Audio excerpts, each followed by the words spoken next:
মাশাআল্লাহ, কত সুন্দর একটা কার্পু মাছ নিয়ে এসেছে, একদমই টাটকা, মনে হচ্ছে মাঝে ডিম আছে। হ্যালো এভরিওয়ান, আসসালামু আলাইকুম। সবাই কেমন আছেন? আলহামদুলিল্লাহ, আমরাও ভালো আছি। তো এই যে টাটকা কার্পু মাছটা আজকে রান্না করব একদমই মনের মতো করে। তো মাছটা আমি এদিকে কেটে ধুয়ে নিলাম, কিছু পিস নিয়েছি আর কিছুটা পিস রেখে দিয়েছি। যেহেতু আমরা টাটকা মাছ রান্না করেই খাই, এজন্য মানে কিছুটা মাছ রেখে দিয়েছি, আর আজকে যেগুলো লাগবে সেগুলো আর কি নিয়েছি। তো মাছটা আমি মেখে দিয়ে রান্না করব একদমই আমাদের গ্রামের মতো করে।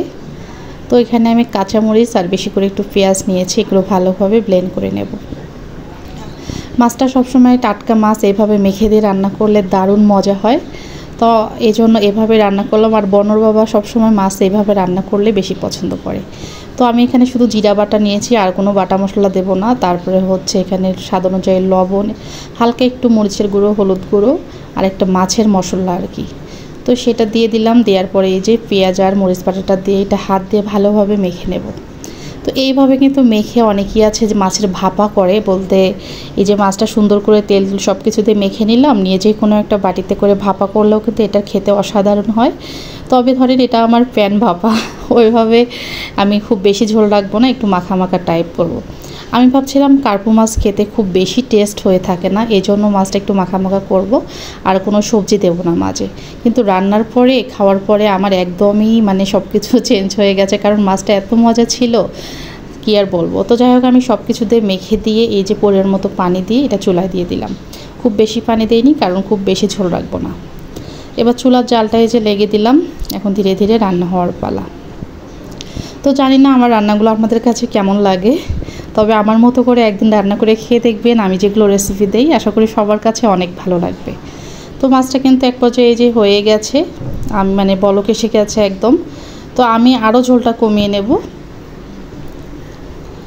দেখুন কত সুন্দর। আর টাটকা মাছের কিন্তু সবসময় স্বাদ আলাদাই হয়ে থাকে। মাছে কিছুটা ডিম ছিল, কারণ এইগুলো মাছ দেখবেন যে মাছ মানে পেটটা বিশাল বড় থাকে। এই যে মাছে কিছুটা ডিম ছিল, আবার মাছের যেগুলো চর্বি টাইপ থাকে সেগুলো ছিল। তো আমি চর্বিগুলো নেইনি, আমি শুধু ডিমটা বেছে নিয়েছি, কারণ চর্বিগুলো অনেকটা ছিল একদম।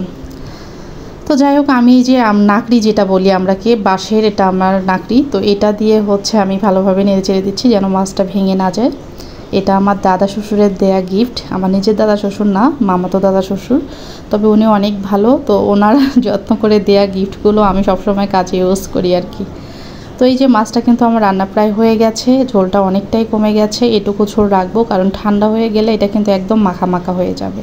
তো এই পর্যায়ে আমি এখানে একটু গরম মশলা দিয়ে দেবো। আমার কাছে কেন জানি যে কোনো রান্নাতে একটু গরম মশলা দিয়ে না নামালে মনে হয় যে একটু অপূর্ণতায় থেকে গেল। আর গরম মশলা দিলে যে কোনো মাছের স্বাদটা আমার মনে হয় দ্বিগুণ হয়ে যায়। এই গরম মশলাটা আপনারা কিন্তু বাড়িতেও সবাই বানিয়ে নিতে পারবেন, তবে আমারটা কেনা অবশ্য, কারণ বেবি নিয়ে আমি ভাবে ইদানিং সময় দিতে পারি না, এই জন্য রেডিমিক্সটাই কিনে আনা হয়। তো এই যে সুন্দর করে এখন নেড়ে চেড়ে নিলাম মশলাটা মিক্সড করে। এখন চুলার জালটা নিভিয়ে দেব, দিয়ে এটা ঠান্ডা করে একদম নামিয়ে দেবো। তো দারুণ স্বাদের একটা মাছের ঝোল হয়ে গেল গরম ভাতের সঙ্গে, আর কোনো কিছুর প্রয়োজন নেই। দেখুন কিছুটাক্ষণ মানে ঠান্ডা হওয়ার পরে এটার কালারটা কতটা সুন্দর এসেছে, আর একদমই কিন্তু ঝোলটা কমে যেয়ে গাঢ় গাঢ় হয়েছে। তো কেমন লাগলো আজকে আমার ভিডিওটি সবাই কমেন্ট করে জানাবেন। সবাই ভালো থাকেন, আল্লাহ হাফেজ।